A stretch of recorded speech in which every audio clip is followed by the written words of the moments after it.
And welcome to an exciting adventure on Riding Through the Unknown. I'm your host, Michael, and tonight's show is kind of a special episode because we do have a returning guest, and we are going to be continuing our talk about what she was on before with an additional twist.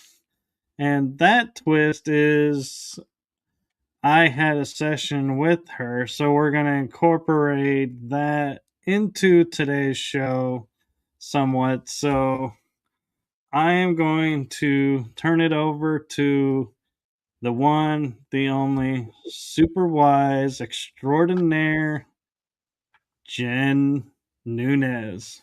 Thank you very much, Michael. Um, Love that intro, and I gotta say, I love your intro to your whole podcast. So very well done. Thank Um, you. it's great to be back, and it was wonderful to do the session with you and kind of touch on that tonight and kind of carry on to what we were talking about in the last podcast. And um, so much has kind of happened between them. So I'm just going to let whatever flows flow. So, Well, and one thing that when I was looking at my chart, that I saw was called out in the beginning, and it really doesn't kind of explain it. It just says this is what it is. And so I was wondering if you could give more background to the origin of and what that means. Is the four ancient modalities in quantum, what was it? Quantum, boy, I can't even read my own writing on that one. What did I write? Quantum. You know what? I'm going to pull up my chart and go take a quick look. It was at the very beginning. yeah, go right ahead. Are you looking at the ebook that I sent you? Yes, The quantum mechanics. that's So, it. okay. Yeah, I can definitely give a background information of human design, where it came from, um, and what all you're reading, basically. And I'm gonna do it through my own lens. I have found that, first off, human design is kind of rarely new to the collective outside of astrology, the I Ching, the chakra system. Quantum physics is kind of new. We're reading that. Um, the Kabbalah system, all those have been in the collective or on our planet for quite some time. And that's human design is basically all of those concepts into one. And it came through being channeled by a guy back in the 80s and 90s. 90s is really when it came. He started teaching about it. His name is Ra Urahu, and he had an experience with a voice, and this voice gave him the blueprint to what we call human design. And the way that I like to look at it, as we'll talk about astrology. Astrologers, or anyone that follows astrology, can know and see that the planets are obviously influencing us here, down here. How that's happening, human design tells us. So, all of the systems that I pretty much said is like as above, where human design will show you on a more biological level, what makes you tick, what is actually pulling the strings, why it is that you react in a certain way.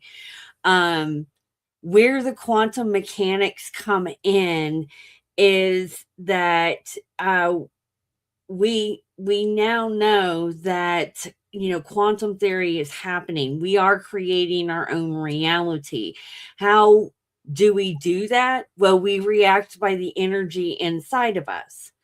um this is why when you something outside of you happens, it's not the situation that makes you feel that way. It's what's bringing up inside of you that's making you feel that way. And human design can tell you why that could possibly be, on a very micro level. So I hope that kind of answered your question. It did, and my next question that I was thinking about is, all this information is really great, and I have it because I reached out to you. What do people who can't reach out say, for some reason, like don't have Wi Fi or don't have internet or don't have the means to afford these sessions? What can they do to kind of help start to realize what is their blueprint and aspects of their lives that are being influenced by certain things? Well, down to the basic level.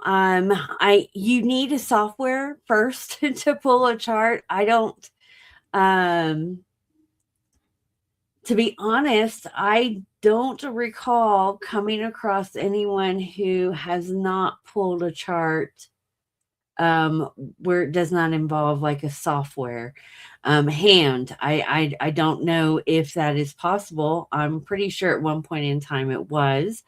Um, so they would have to, one, be connected with the internet to do that, or know somebody that has the software to be able to pull a chart. Anyone can pull a chart. If they, reach out to me, I can pull a chart for free. And then to start off with human design, it's really just good to know what what's called your strategy and authority is. And that's all going to be based on your specific type. And your strategy is how you can navigate through life with more ease and grace, like having life happening for you instead of to you. And your authority is going to be your signature signpost. It's going to tell you if you are in alignment or not. And that's what I like to tell people to start with, along with some old fashioned mindfulness, because the only person that can really convince anyone that that what you are reading, what you are experiencing, what you're learning about yourself is real and there's something to it, is for you to enter into what's called your own experiment and you witnessing that yourself. Human design shows us to get out of the conditioning, the program, the containers that everyone is now waking up to, that is very controlled. Okay. So many of us are realizing that the reality that we live in has been fabricated for an agenda. And there are some guests on your show that know the very extent of that. But when we look at the overall picture, how are humans supposed to interact with each other outside of this outer influence that has been impacting our collective for a very, very, very long time? Human design will show us that. It's pretty amazing. It's very multi-layered. You can do it from your easiest of basically what I just said, learning your strategy and authority, and just having that, just knowing that, navigating your life, or you can go deeper into it. It's very multi-layered. And for anybody who,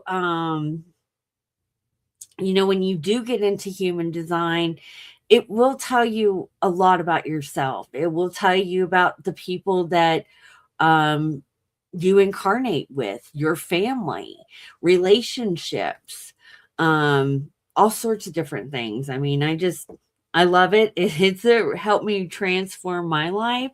And I feel like it's going to be a great tool to have in the future as well. Well, I will say, and you probably remember this when we were doing the discussion over the chart, how pretty much it was like you knew everything about me, and I'm like, we haven't talked on this level, but you were like, your chart's showing this, and I was like, yeah, that's me in a nutshell. That's exactly it. And it was like, I don't think there was ever a point in the chart where you said, well, you're this. And I was like, nope, that's not me. It was like everything was spot on. Well, and that was the amazing thing is that you're living within your design without, knowing human design. And that's overall, that's the most important thing. A lot of us, I'll say this, the personal development, the healing world, the spiritual healing world, especially, you can get trapped in the amount of shadow healing that you have to do. And there are things that you may be working on for a great period of time. I'll use myself as an example. My profile lines, which, your profile lines and everything are based out of the I Ching. Okay. And the I Ching has been what I think that was channeled, I mean, thousands and thousands of years ago. I think it's the first thing that actually hit that, outside of astrology, but that's where you get your profile lines. And I'm what's called a 5-1. And the 5 line is a heretical line, it's a heretical energy. And if we look at heretics historically, they've not their lives have not ended well. And it's not, when most of them were executed, it wasn't like they were hung or anything like that. They were executed horrifically for being heretics. And so one of the things after I had my awakening and I really started to step into my purpose and putting myself online and out there, was one of the core things that energy that was coming up inside of me was being ostracized by my tribe. And that energy has happened to me ever since I started school. Like as pre-K, people were projecting on me. The 5 line is under the projection field all the time. So I'm going about doing all this healing of, imposter syndrome and, conquering my fear, but I still have this fear. And the more that I dove into the 5 line, that is the signature frequency that's going to come with that line. That signature frequency was also triggering outside circumstances for me to have that experience. And because I was reacting to the experience emotionally, I started manifesting more scenarios. And when I had that epiphany that, oh, this is this is probably a collective energy that needs to be healed. It's not a personal thing. I could get stuck in victim mentality over the trauma that energy frequency has. But I didn't. I use it to my advantage.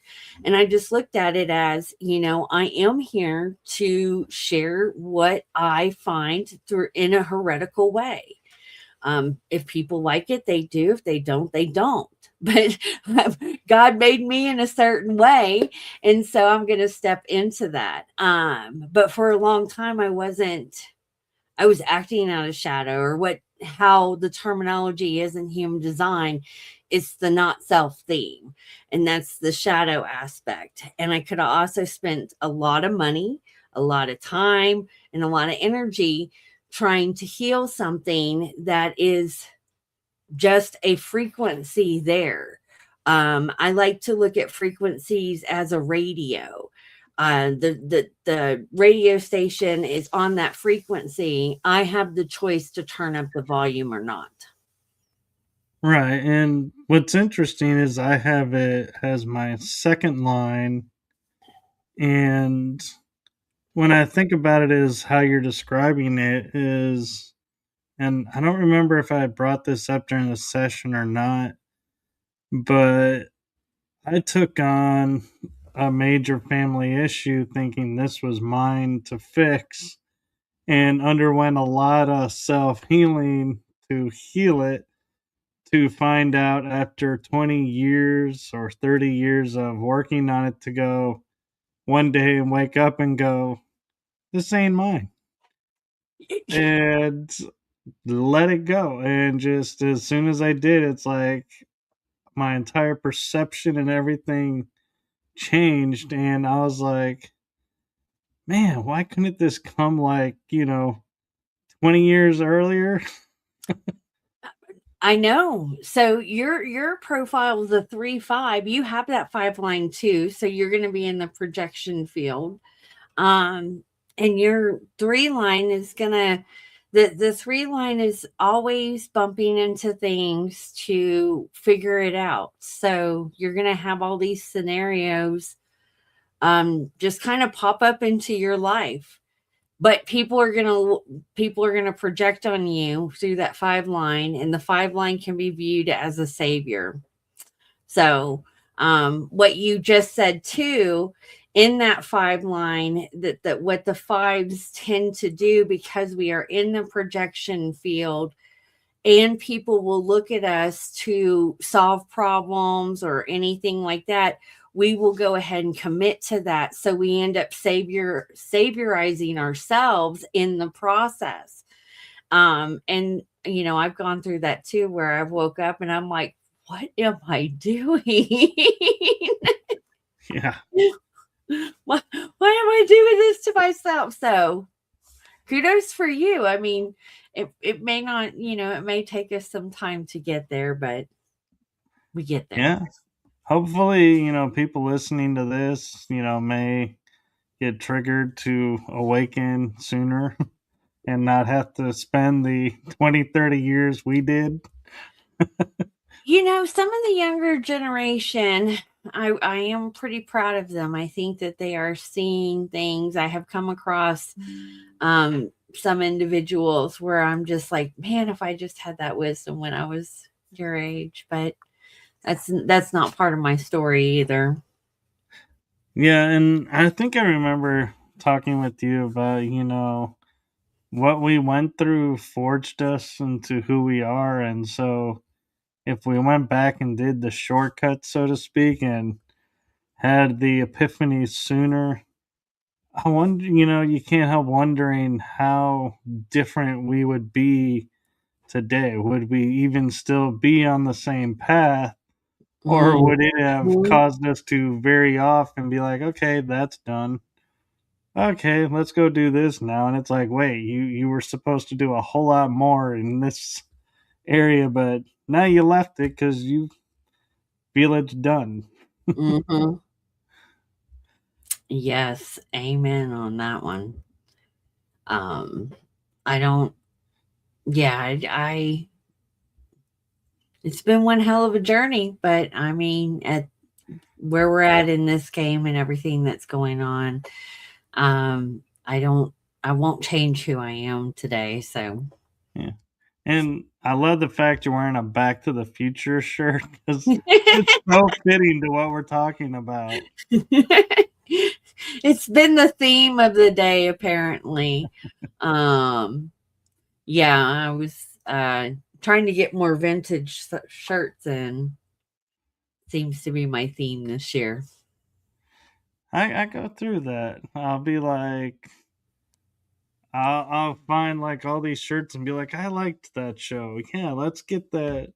Yeah, I need a shirt for that. Or yeah, I need that. And then it's like a year or two down the road, you're like, why do I have this? And then it'll be like a couple of years, you're like, man, I'm so glad I still had this shirt and it fits and I'm bringing it Right.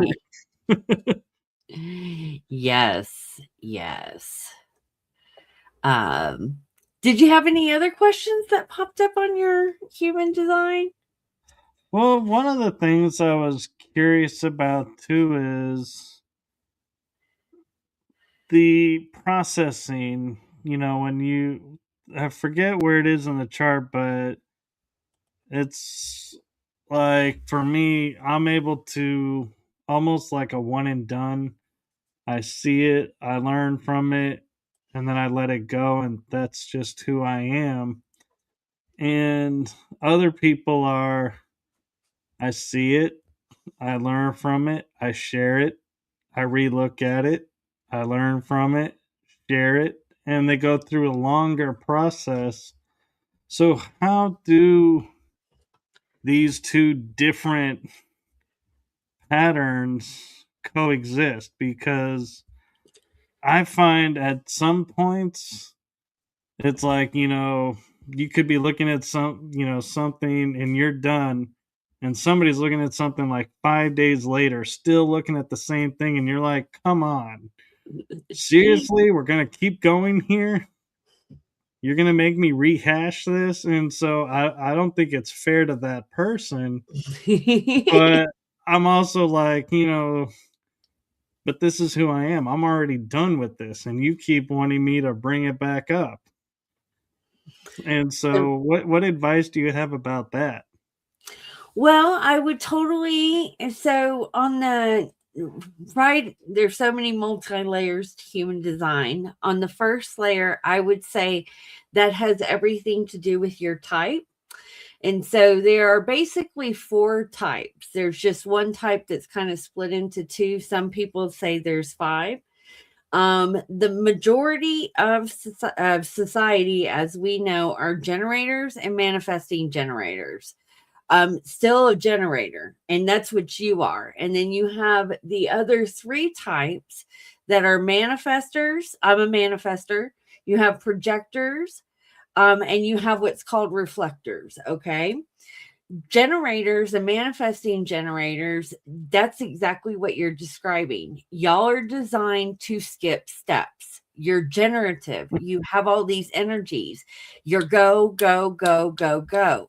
And you, being your design in a 3-5, you're here to basically show what doesn't work, what you're going to be bumping into. So in the process of taking that idea and bringing it into doing whatever it is, you're going to be skipping steps, and along the way you're going to be showing what's not working. That's what generators are designed to do. Manifestors, projectors, and reflectors, we all have another specific duty that we are bringing to the whole pie as a whole. So when the ones that either have to process the information, I bet you they are another design type. So yeah, it just depends. Me being a manifester, and manifestors are 9% of the population, we're here to initiate. We are what is, everything that is pretty much manifested in the collected, probably initiated from a manifester to start with. Manifesting generators, y'all still have the manifester energy. But the manifestors here just to initiate the movement, to get things going. Projectors are like the project managers. They're 30% of the population. And then you have reflectors who are 1% of the population. And they're just here to show the tribe if they're doing a good job or not. A very popular reflector that most people know that she is actually doing what a reflector does is Teal Swan. Teal Swan started to reflect back the craziness the spiritual community can get into, because she went through the whole thing of people were accusing her of being like a cult and things like that. But she is a reflector, and she actually did her job as a reflector. So I'm pretty sure she's one that has to sit and process the information, for a while. Also, looking at your design and going back to what I said at the very beginning, the basis of what people want to know is their strategy and authority. Your authority is emotional. That means you have a defined solar plexus. I have a defined solar plexus. There's other types of authorities where people can make decisions fast, okay? But not the emotional awareness. The emotional awareness needs to wait for it to not be in an emotional wave and for clarity to make the decision.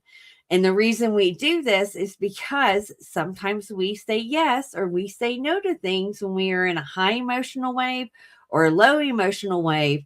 And the next day we wake up and we're like, why the hell did I do that?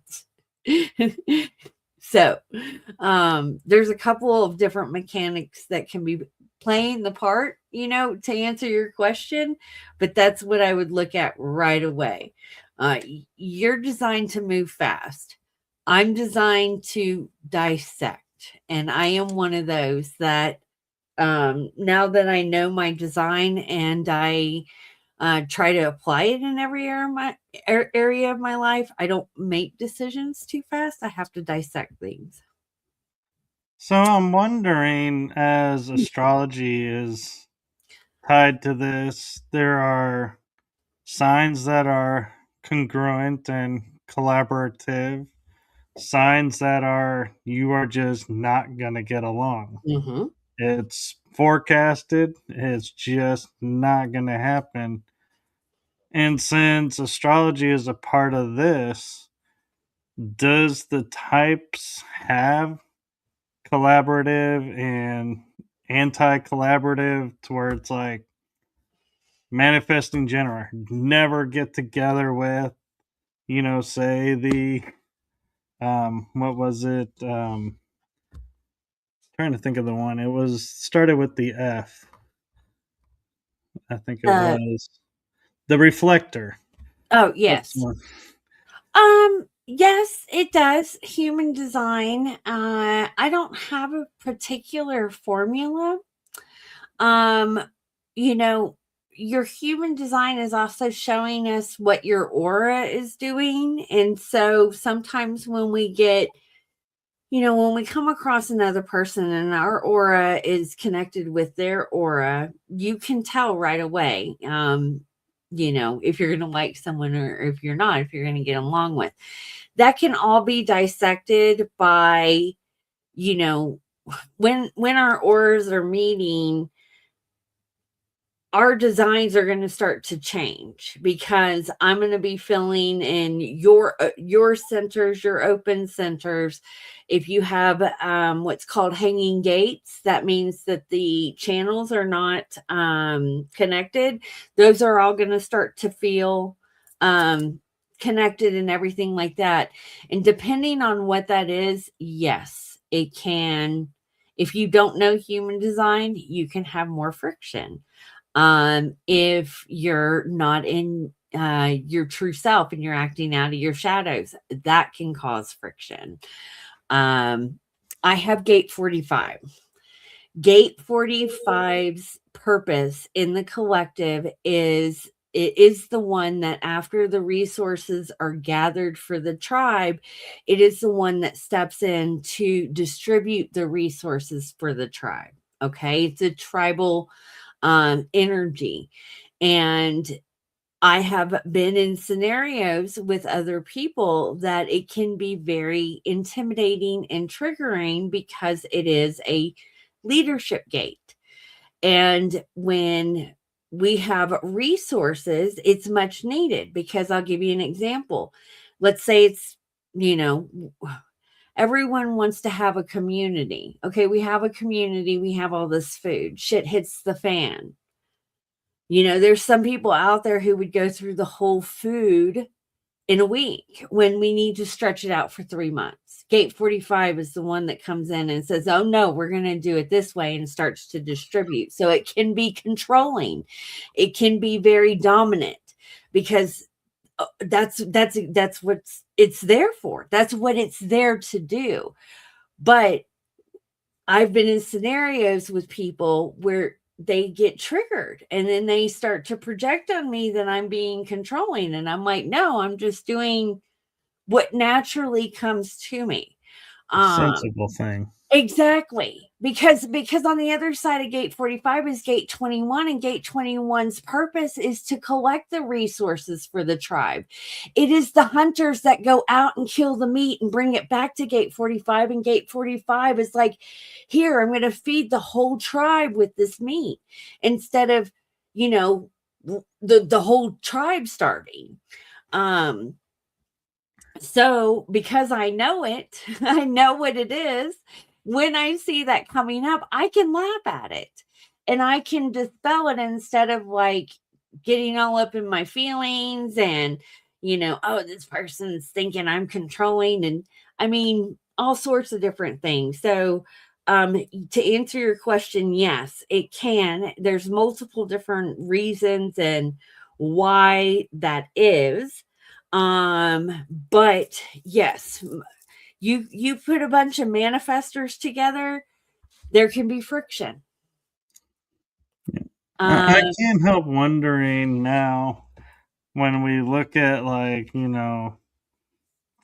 I'm not meaning this as a dig against mainstream medical practices, but when we have like all these people in therapies and all these people that are going to like couples counseling and doing all this other stuff where they sit and they're just going, well, I don't like this, I don't like that, and when you do this, I don't like and nothing seems to come of it. I wonder if instead of going through and those months of counseling, if they took the hour and a half and did one of these, how much of that would be resolved right away and be going, okay, so this is who you are. I'm not going to hold it against you. Okay, we can change our relationship now. My mentor, who I recommend in that case, I am really starting to just now dive into the connection. What it's called is you would run a composite chart, because there's something that happens on a higher level when you get more auras together. Then I won't dive too much into this, but my mentor, he did that. And there are relationships that he has saved because he was able to um, pinpoint that in a way that most likely we know what the other person is annoyed by. And again, what I said earlier is that most of us, when we go through life, it's not the other person that's making us feel that way. There's something inside of us that is happening that is getting us to react. The other person doesn't get you to react. And be mindful of people disrespecting you. I'm not allowing that. But sometimes your husband or your significant other could do something that just irritates the fuck out of you, and you don't know exactly why that is. And most likely, human design can kind of tell you about that. I like it because I know that you can be more forgiving with people too. I have some friends that, they may be gate 49, for example. It's a revolutionary gate. It's very passionate about what is happening in the world right now. And because it comes off the solar plexus, which is emotional, if it is defined, it can be very, extremely passionate, and some people can take that as too much, where I see it as we need that. Our world right now needs people to light a fire underneath their ass, in my opinion. And that's exactly what gate 49 does. It stirs up that energy for revolutions. We would know most people, I'm pretty sure if we ran human design historically, The ones that started revolutions in the past probably had that gate. So, and that's where I'm at too with this, with human design, is because my one line investigates and I love doing historical deep dives, I'm starting to pull charts on historical figures. And I'm like, wow, okay, there we go. That's why that person is at play in that specific scenario. But their design is also triggering, going back to your question, their aura and everything is triggering the people around them to start to get that energy to manifest in that certain way for whatever that outcome was. So, and that makes sense. And one thing that when I was looking at my chart before we got started, I remember looking at something and going, I don't really understand this part. And what it was is the variables section, that's PLLDLR, personality, sun, earth, and the design, sun, earth. And I'm looking at it and I'm like, but my mind keeps looking at the PLLDLR, and I'm like, what in the world does that mean? And what did those letters mean? And so that's where I'm like, I think where I'm trying to understand it is I get hung up in, what are these letters? Because normally letters stand for something, and it's like I'm feeling like I should know what these letters stand for. It's probably something super obvious, but it's like not locking in my head, and so I'm like, I don't know what this is and now, what these arrows are about. so yeah, again, multi layered. On the surface, what your variables are going to show you how you're viewing life, how you're processing information in your head center, your digestion, um, how you're supposed to digest, how you're supposed to manifest, what motivates you, the environment that you are supposed to thrive in.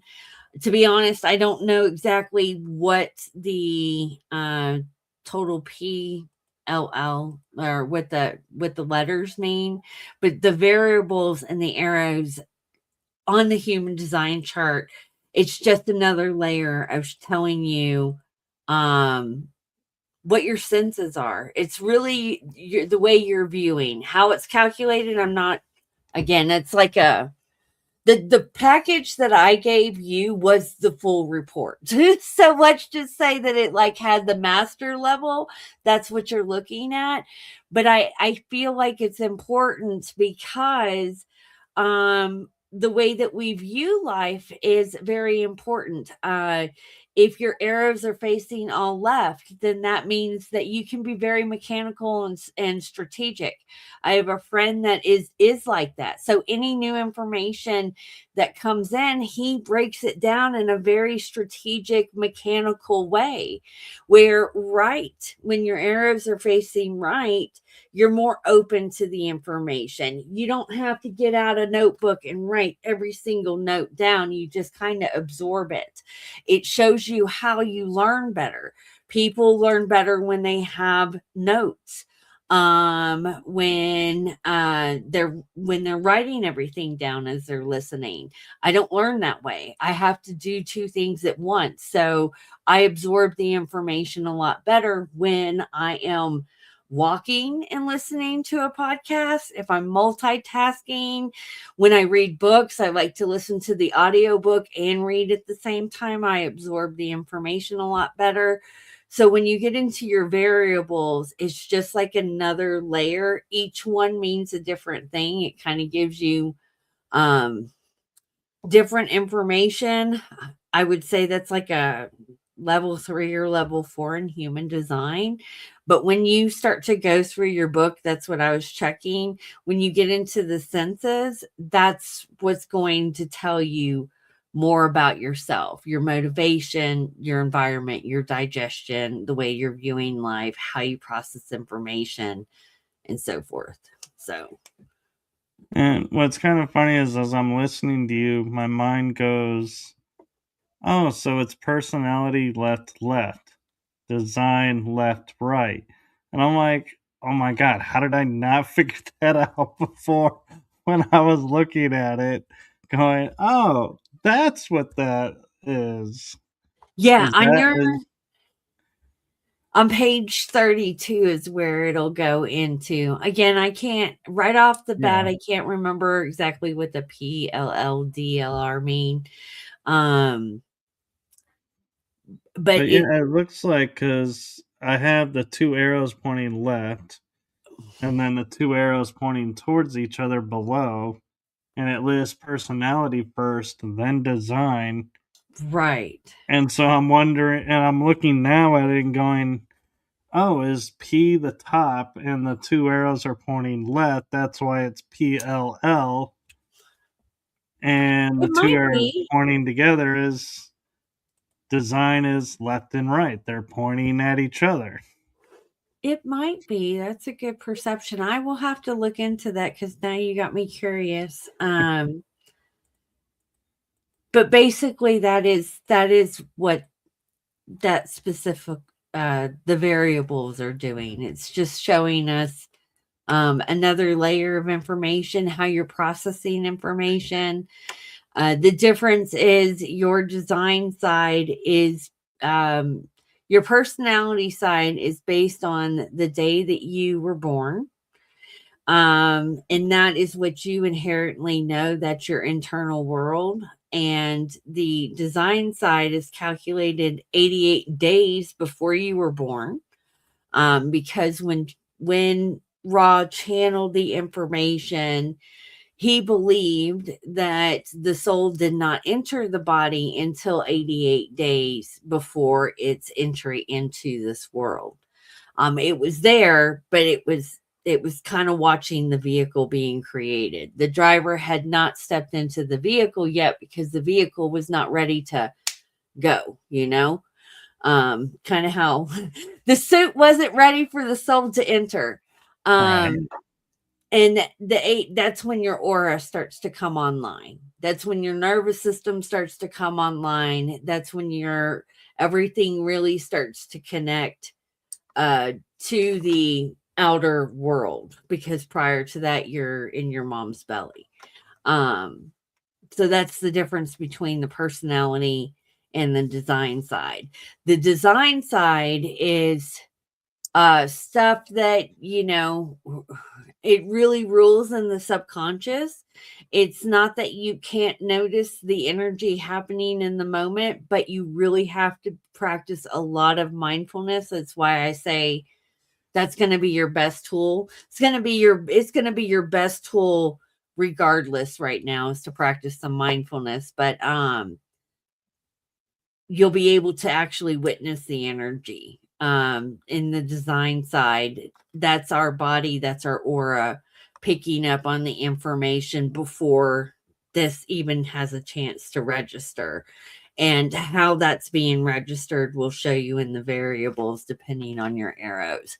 You, my dear, are very left. So you're probably very strategic when the information is coming to you. So, Yeah, that makes sense. And one thing that I'm noticing and I'm curious about too is, we talk about having defined or undefined aspects to us.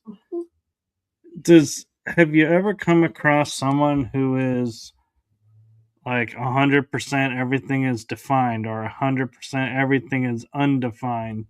Or is it yes. always a mix? No. So a reflector, what makes them a reflector is they are completely undefined. They will not have a defined center, which means that they are really a mirror. They're reflecting back anyone that they come in contact with. So that is what their job is. They are reflecting back the health of the tribe and how the tribe is doing as a whole.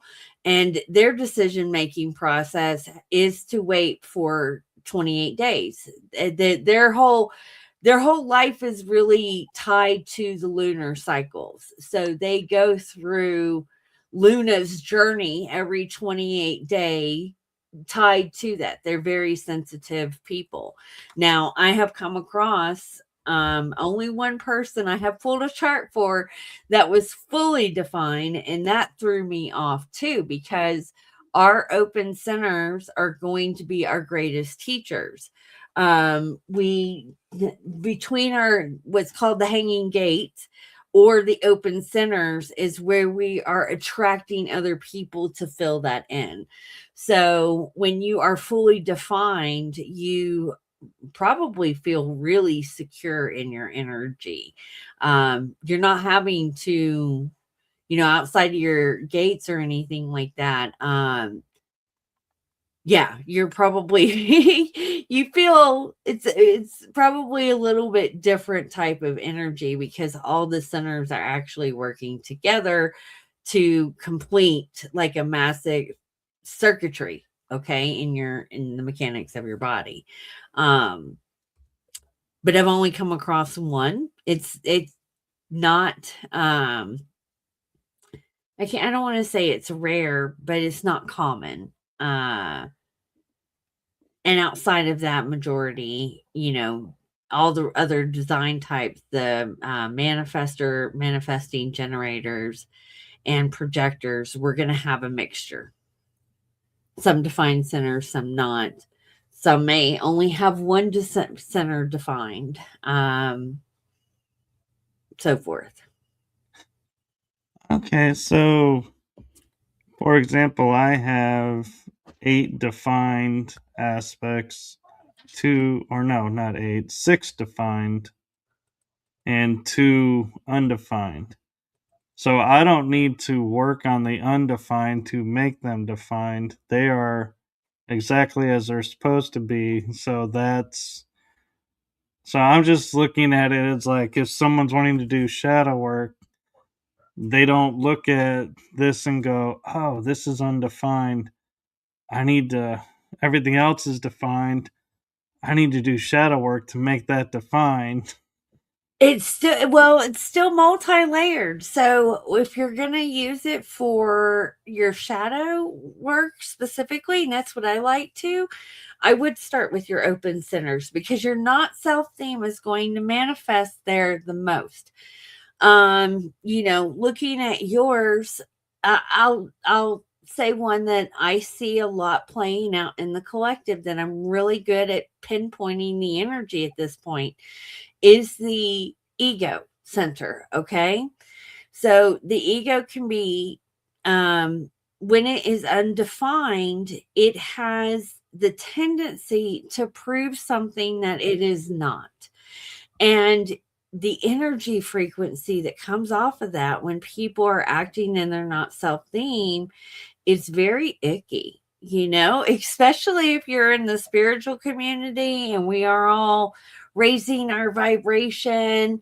The undefined ego, when you act in that way, you can tell you're not being authentic, that you are trying to, it's like a popularity contest, and or they, because someone else is doing it, they feel like they have to do it too. And when people who either can have it or don't have defined either or, they can see the energy outside where they just want to tell the person and say, hey, just be yourself. It's kind of like that painful watching someone be someone that they're not. So every center, it's we live in a world of duality. So I would start with looking at your open centers. They're going to be your greatest teacher, but everything in human design has that duality to it. The gates, the channels, the centers, whether they are defined, undefined, your profile lines, like again, it's very multi-layered. But I mean, it's helped me a lot, because when you do know yourself at a deeper level, when something happens or you're in a certain scenario, you can kind of recognize the energy. I know that everybody who's watching this has encountered a situation in their life where they're, maybe they're talking to someone and they're asking themselves inside, why can't I shut up? Like, why do I just keep talking? It's going to start to answer those questions, or when you get into an argument, why you act a certain way, all sorts of different things. So when you can recognize it happening in yourself and how you are reacting to the energy coming up inside of you, you can start to make better informed decisions. You can pivot, you can change the direction that you're going in your life. If you keep creating the same similar scenarios in your life, then human design can help you dig deeper on a level of like what is happening, what energy is coming up inside of you, how you're reacting to that energy for you to keep manifesting that similar timeline. So, Right. And I just want to make a observation is I just realized I miscounted. I have 3 undefined and 6 defined, so there's 9 total. And what's interesting is my undefined is the head, the heart, and the root chakra, or the root. I don't know if it's chakra based, it but is. and so I was finding it interesting as you were talking about the ego. I kept looking through each of them and going, which one's the ego? It's that small little triangle to the right hand side. Your gate 21 and 26 are highlighted in it. It's a small little motor. I have to go see where. I don't know what mine was. Let me go see. Trying to get to the picture to look at it, and okay, I'm at the picture, and you said the ego is where? To the right, it's a small little triangle. It's got the numbers 26 and 21 highlighted in it. Right, yeah, I have that. Okay. Yep. I see that. Yep, that is the ego center. Majority of the population have that undefined. There's only 37 around. I would say anywhere between 35 and 40% that maybe have it defined. The defined ego is here because it's the one that comes in and gets things done. That's another energy that it has about itself too. When people really step in to the defined ego, can trigger other people because it feels like someone's taking over. However, without the defined ego, nothing would ever get done.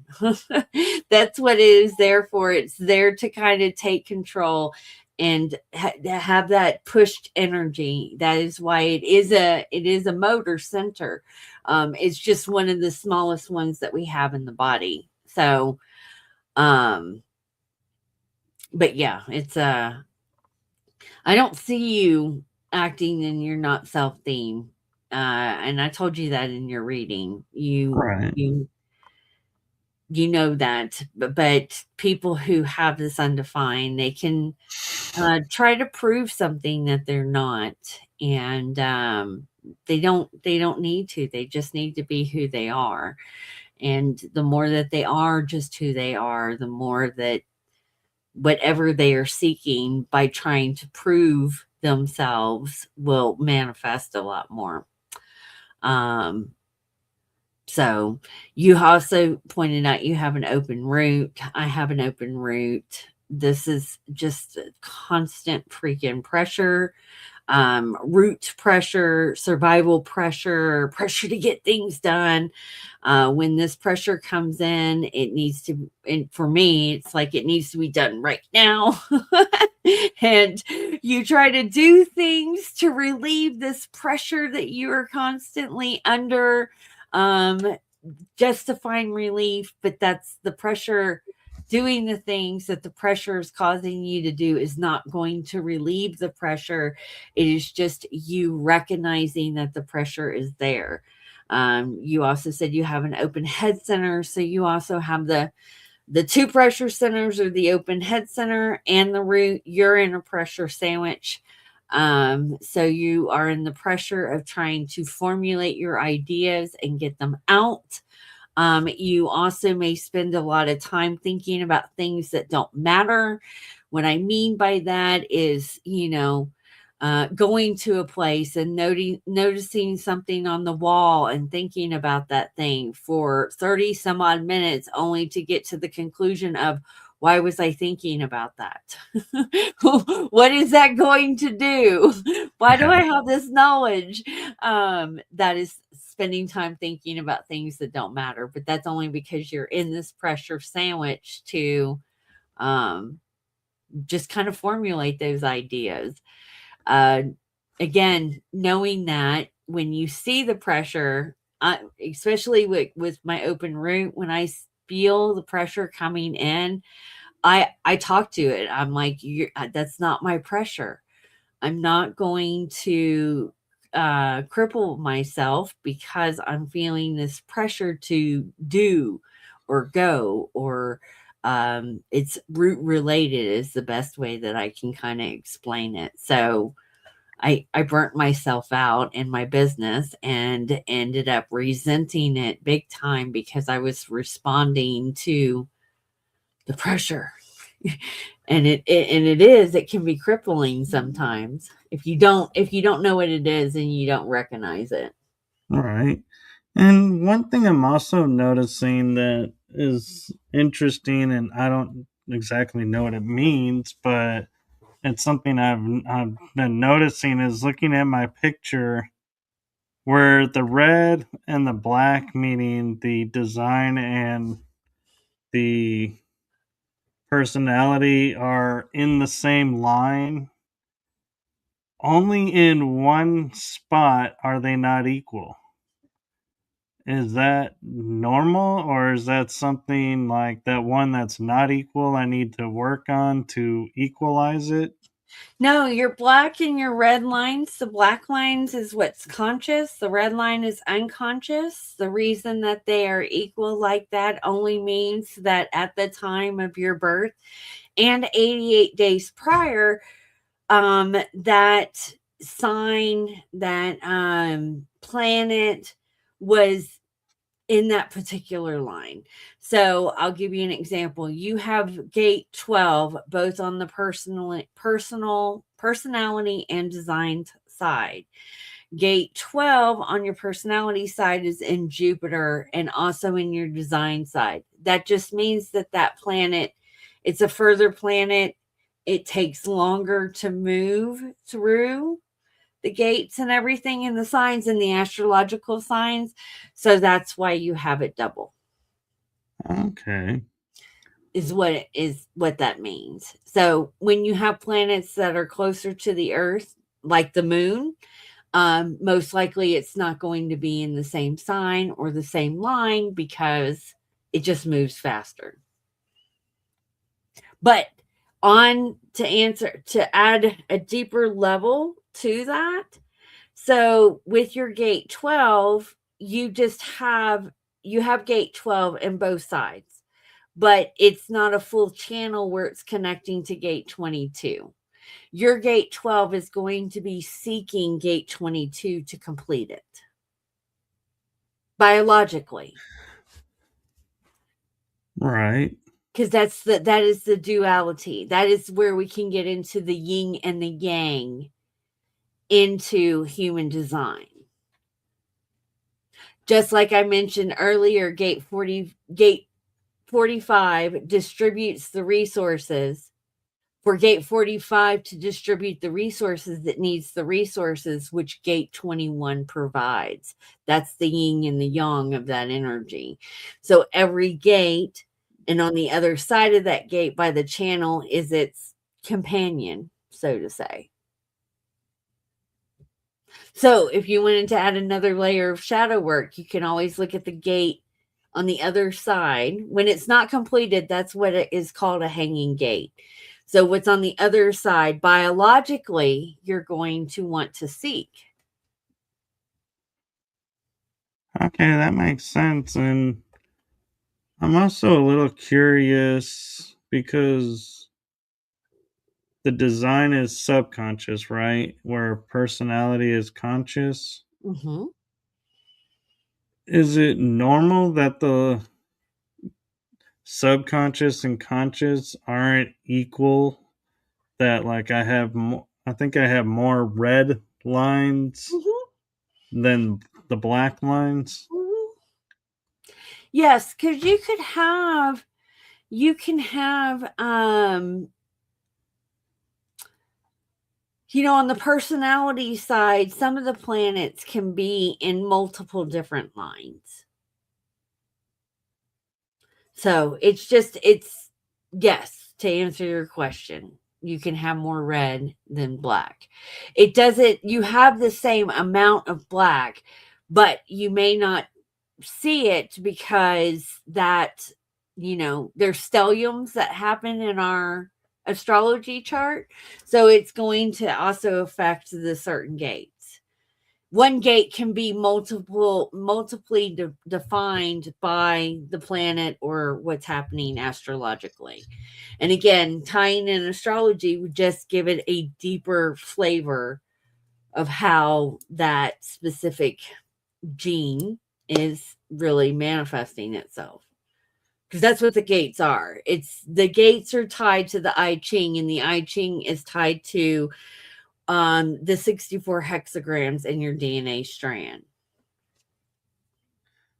Right, and so let's just take a hypothetical. When I'm looking at my chart, so gate 57 and gate 10 are connected by the subconscious, but not the personality, consciousness.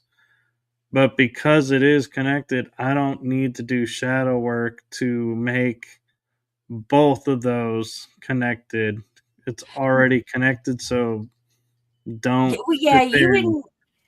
you would not need to do any shadow work as it pertains to connecting gates or anything like that, but you would want to just dive into what the not self theme would be expressed for not just the gates, but also that specific channel.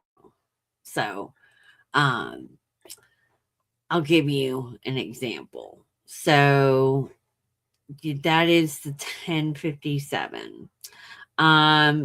That is the channel of perfected form. This channel is about the self and personal uniqueness, being empowered to survive in its own way. This survivalist intelligent comes from gate 57, splenic energy, survival, well-being, and fears. It helps gate 10 express its creativity and stays true to its true self in the situation by being provided with a unique survivalist potential. So you can, and it'll probably be in the moment because that's how the spleen works. You're going to be able to have quick downloads on solutions when it comes to getting out of any type of situations. It's kind of knowing where the exit door before everyone else knows where the exit door is. However, in the not self theme, how this can come through is you getting hits from your spleen that, hey, here's the exit door. If something happens, you're going to do A, B, C, and D to survive out of this, and you ignoring that. Does that make sense? It does. But again, going back to the gates and everything tied to that is going to give you a more flavor on how that specific energy is being expressed. And I'm kind of curious too, is I see the design has each of the planets, and so does the personality in the chart with numbers. And then I see the connecting or hanging gates or not even connected gates Mm-hmm. in there. But then in the arrows, there's like two numbers in each arrow. What do those It's a numbers? total, that's like level 4, level 5. So I don't want to add too much information because then it can get confusing. That goes into all sorts of different things called tones and colors. Um, yeah. Okay, so those aren't gates that are No, needing attention, in other no, words. no, not at all. Okay. No. Because, yeah, I was getting confused, like, because on the right I have 3 3 and 2 2 and arrows, and I'm like, if those are gates, how do I connect a gate Mm. to itself? No, you don't, and you won't. The only way that you can is by coming in contact with another person's aura. But you don't need to, honey, because you are what's called a single definition, which means all of your centers are communicating with each other, and you don't need someone to step in to fill that. Right. Not ever. I need, there are some channels in my design that is not connected, that when I'm around people who do bridge that, I can feel that energy. It's kind of like, I don't know what it is that I know until someone comes across me, and then that gets connected and I can spit out this knowledge that I've been investigating for a long period of time. Um, I can see it manifest when that happens, but that's because I need someone to come in and bridge that for me. You don't particularly need to do that. I would just really basically, the manual that I gave you, I would just start with that. And when you get into specific information like your centers and your gates, there's going to be your true self and also your not self thing, because both manifest. So Okay. And so I know we talked a little bit about, like, my incarnation crosses, the Racks of Eden. I still am kind of a little puzzled. Like, is that referring to the origins, or, because the word Eden, or is that and Racks? I'm not familiar with that term either. And so am I like trying to put two different concepts together that aren't supposed to be connected? no, your incarnation cross, you're going to inherently live out. There are several different types of incarnation cross. Yours is specific to what's called Eden. So you can look at it as you're at the very beginning of the journey. Think Adam and Eve kicked out of the Garden of Eden and out in the desert. Okay. Right. The Racks is right angle incarnation cross. There's three Oh. different types. Your right angle means that you are specific. Uh, you're creating karma. You're here to create karma. Okay. Good karma, bad karma. People get hung up like, oh my God, bad karma. No, your soul is kind of like coming in the, not in the very beginning of the journey, but in this specific incarnation, it is here to help create specific karma, figuring out things, okay, um, in a brand new way. It's fitting because it's revelations. The whole old world is crumbling right now. And it's going to be like we're kicked out of the garden. And what are we going to be doing? Your specific type is here to do that. So majority, again, of the population is right angles. They're creating the karma. You have what's called left angles. I am a left angle. I'm a left angle on the incarnation cross of dominion. Foundation setting is dominion. God gave man dominion over the air, land, and sea. Okay. So one of the things that I teach inside of the university is setting a solid foundation and claiming your sovereignty, which means understanding which jurisdiction you are really operating in, because it's multi-layered. Left angles are here to not just create karma, but we also clear karma too. I take that seriously. Everyone that comes in contact with me in my life, there's a specific reason. We have a contract to do that, because right now, me and you on a higher level, whether we are aware of it or not, are working through specific karma that we need to help the collective as a whole. Your right angle, you just are doing it for your own personal reason. Mine is a deeper level. I'm creating and clearing, which we need. And then you have what's called juxtaposition types, and they're very rare, and they are here in their own specific journey. That's it. They come down. It's like they have I don't want to say that it's like a secret mission, but their incarnation is specific to a reason. So there's a very few type of those that come and do that. So that's where it kind of gets into the incarnation cross. But again, kind of read in your manual, and it'll just dive a little bit deeper what your specific cross is going to do. And most people won't see their cross within their life until later in life. That's where you can look back and start to kind of see that you're living it out. Typically, after you have your first solar return, your solar return is, my opinion, where the consciousness is going to really start to alter and mature in a way. Because typically, this isn't mature until later on in life.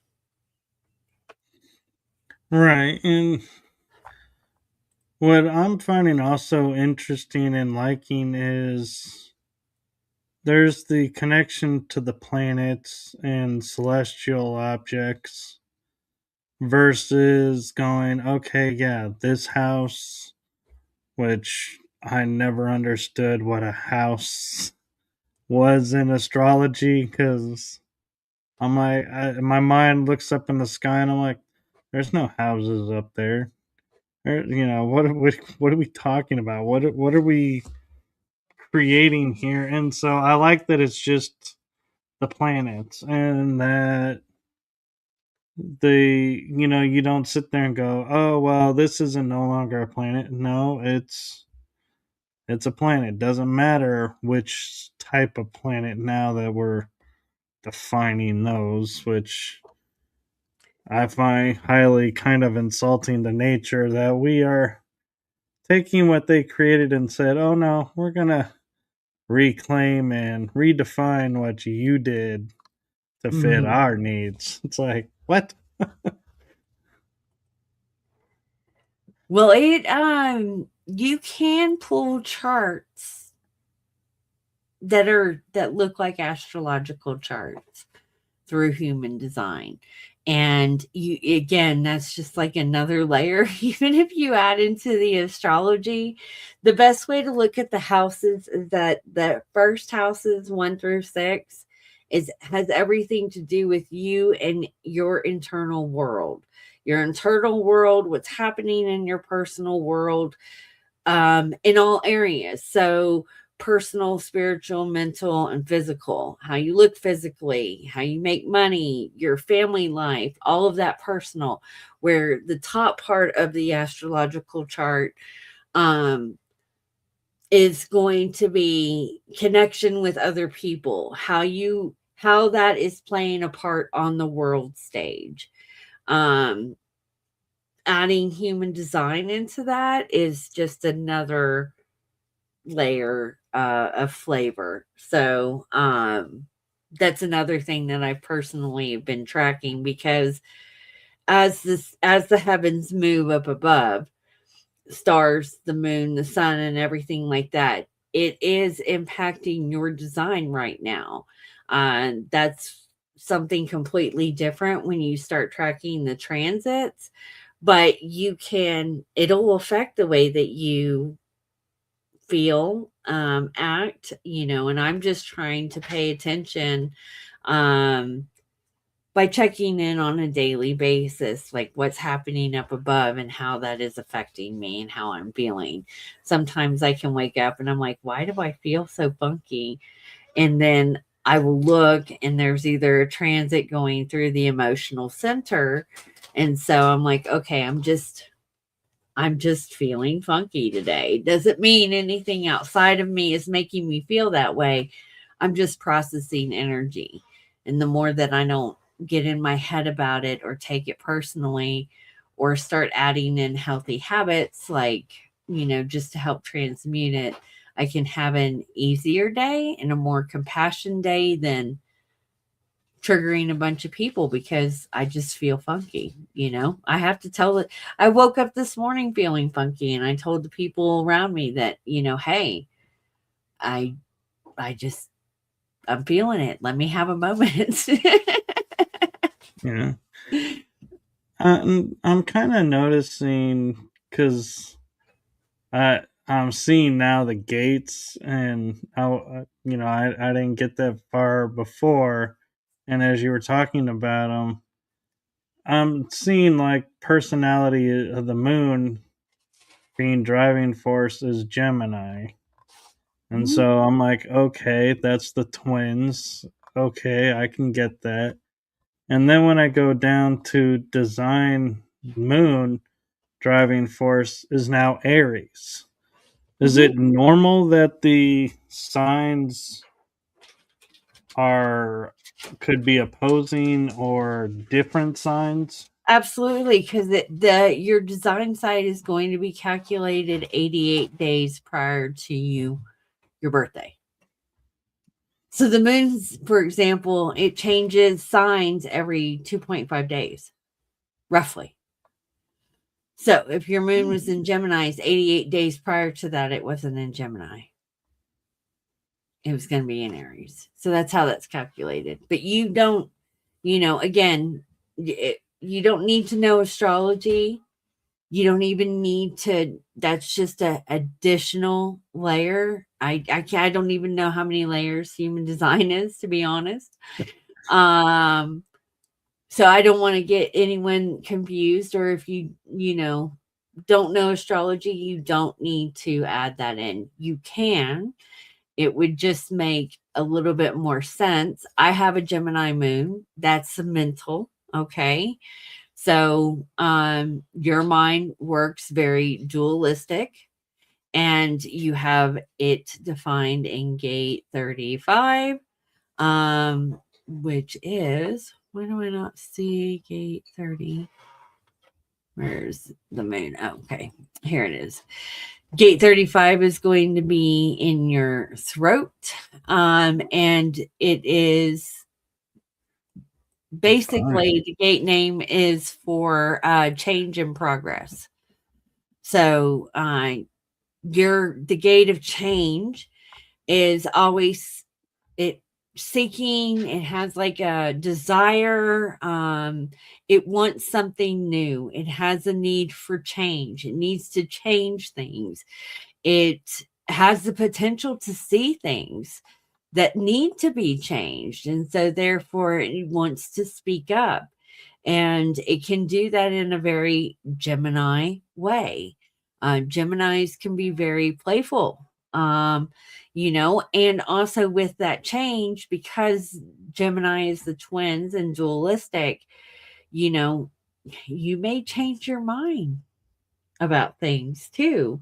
in a very quick way. So that particular gate is really all about progress. It's all about change. It's all about pushing change, and that can manifest or come through in a very Gemini way. Okay, and one of the reasons too why I was curious about that is I always find it interesting. I'm a water sign being born under Pisces, but I generate so much heat with my body, which that would be a fire sign. And I'm like, I'm not a fire sign, I'm a water sign. So I often have wondered, why does my body generate so much heat? I don't know. I would probably recommend getting into some Ayurvedic on that one. I don't know. I cannot. Um, I haven't quite established how to read that through human design. I'm pretty sure on some level, there is someone out there that could possibly do that. I have not gotten to that level.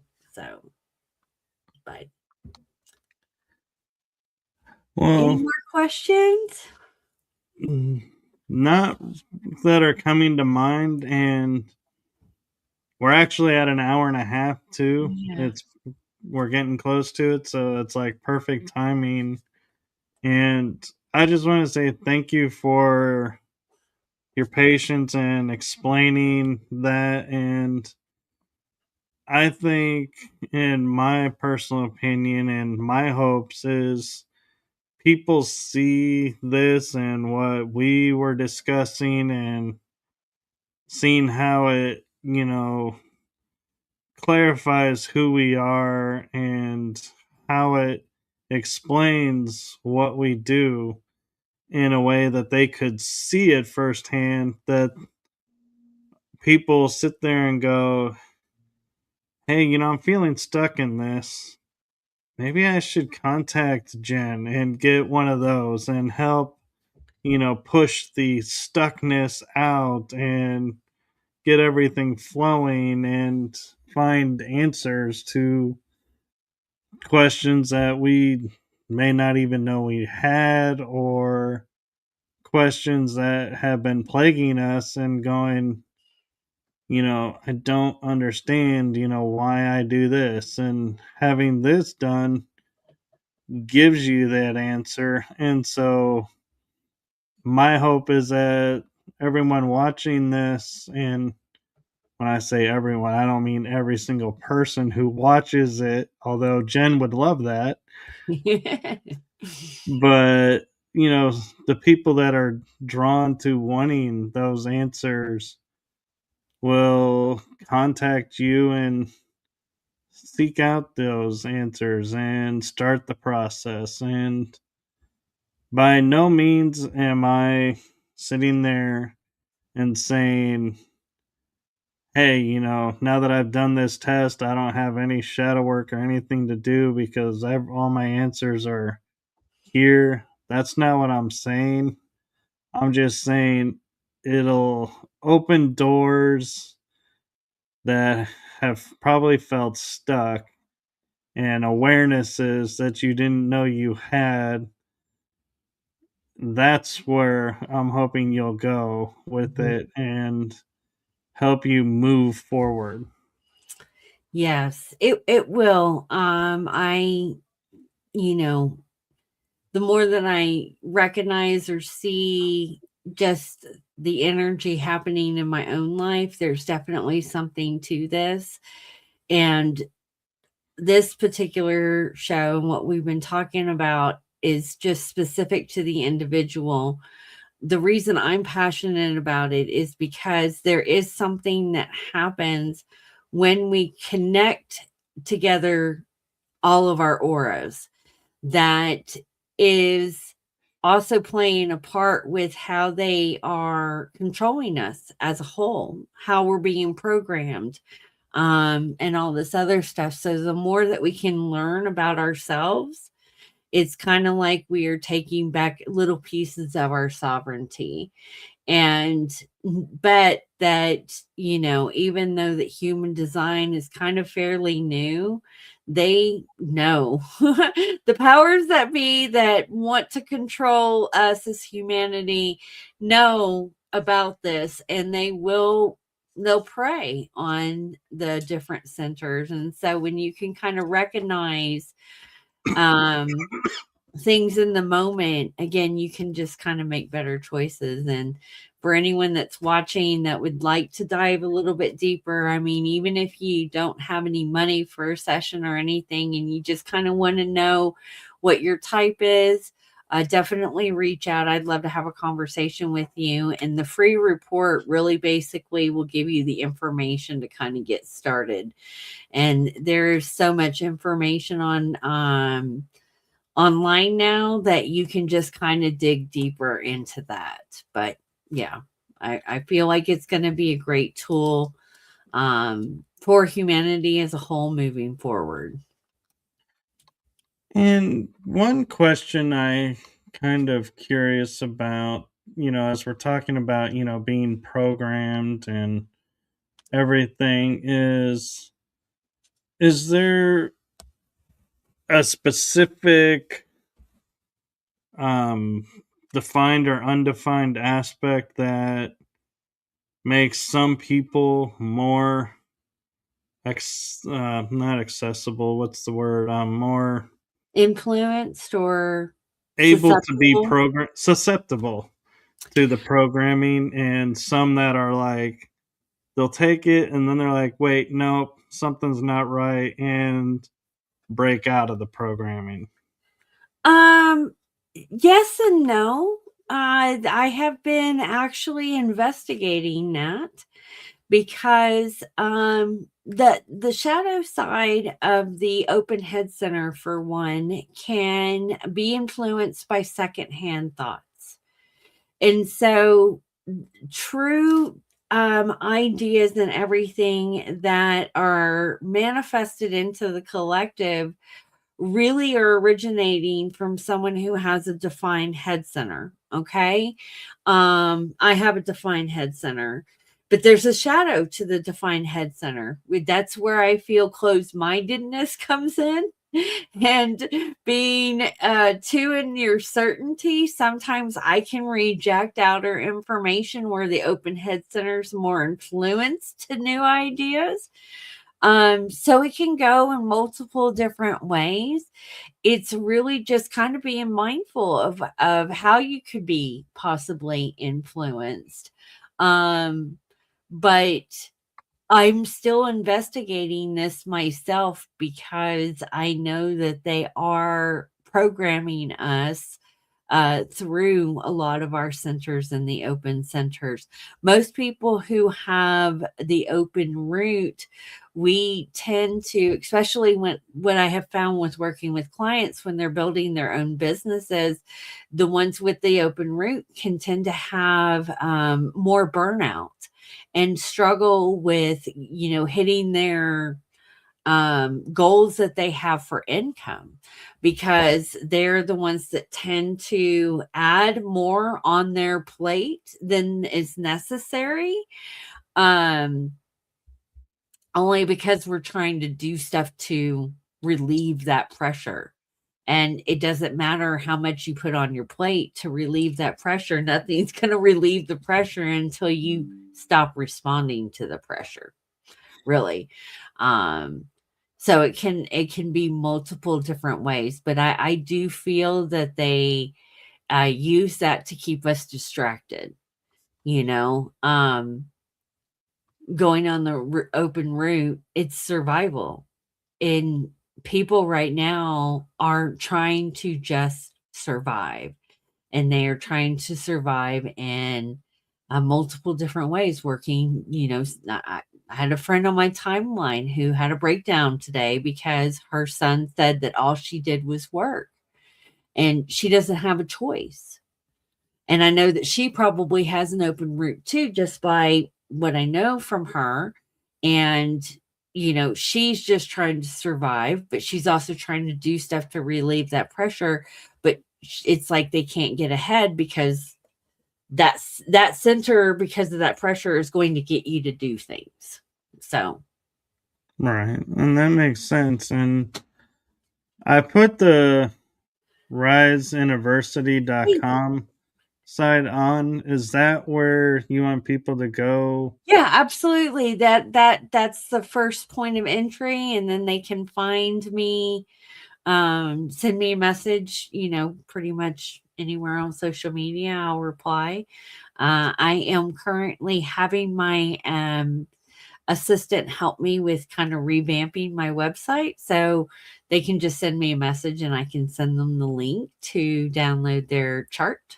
So we should have that up soon as a button, but just trying to get all the other stuff knocked off my to-do list. And it's never ending. Never ending.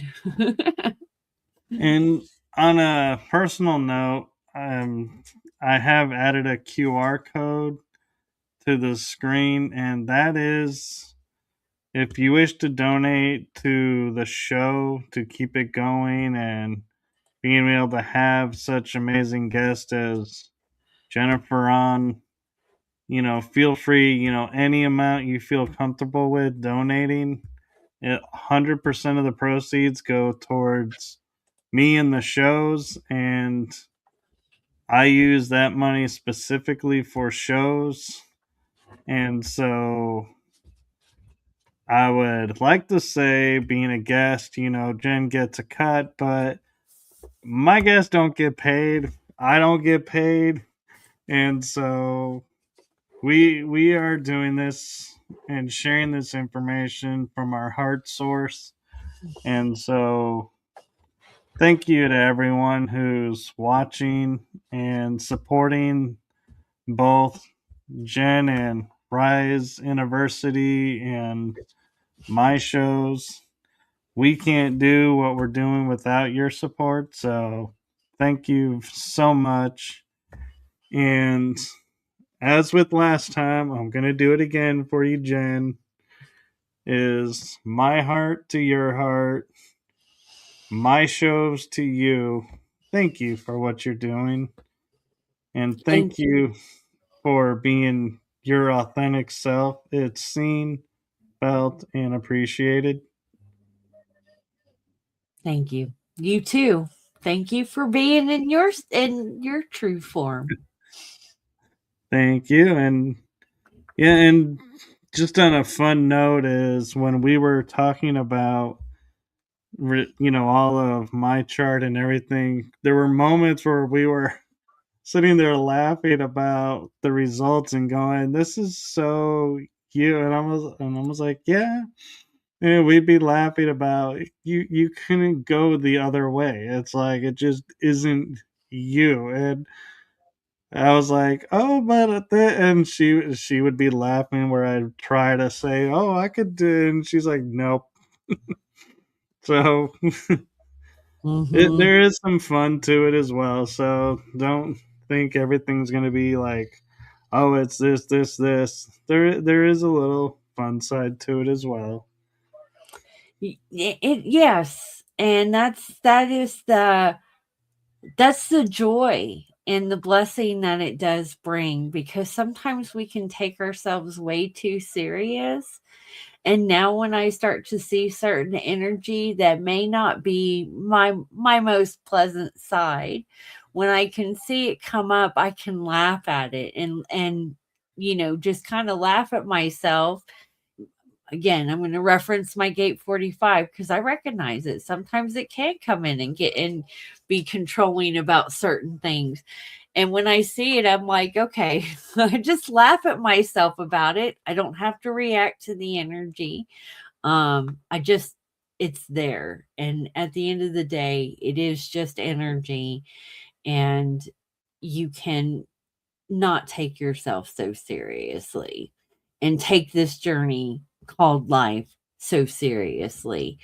Um, on some level, we did come down to enjoy it as much of a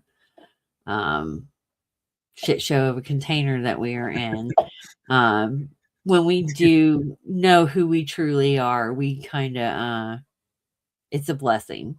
So It thank is. you. And so you're welcome. And be sure to like, subscribe, and follow along my YouTube channel as well as Jen's YouTube channel, because you never know when she'll be popping back up on the show and sharing new information that she may have discovered, or diving deeper into information we've already shared. And it's a never ending cycle. And on Saturday, in a couple of days, I'll be doing a presentation at a conference online, and I'm talking about the power and the mythos of the hero's journey.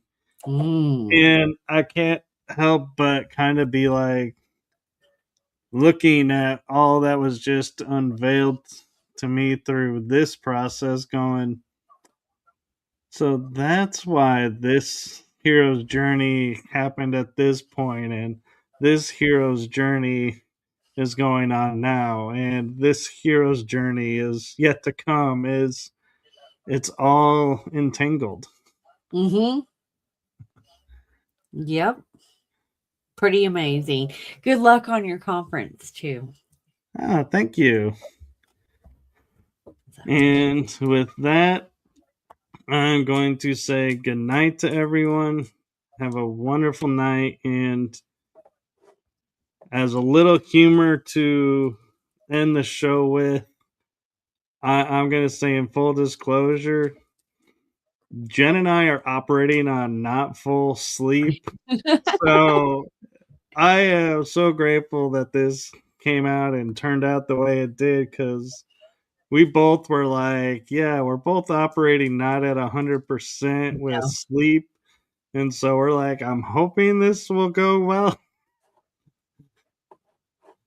it did. Thank you very much. I'm glad we got to do it. Yes. And so get some rest. And I'm going to go get some rest. And blessings to everyone. And the biggest thing I will say real quick that came out of doing this with Jen, I always talk about having hope, and I always talk about hope being key to everything and such a powerful aspect that's always around the corner. I will say, without a doubt, no matter what came through as we were discussing every step by step, I always knew there was hope with it. It was like it was reaffirming and validating all the hope. And so that's something to keep in mind, as well as when you're, if you're stuck somewhere or you're feeling like something's missing, take a chance and see, if what you'll discover on the journey into your blueprint. Love that. Thank you for that. That's beautiful. You're welcome. And you can send me the royalty checks later. No, just kidding. Thank you. Y'all have a wonderful evening. Yes. And we are going to now switch over to the outro. So good night, everyone. Bye, guys.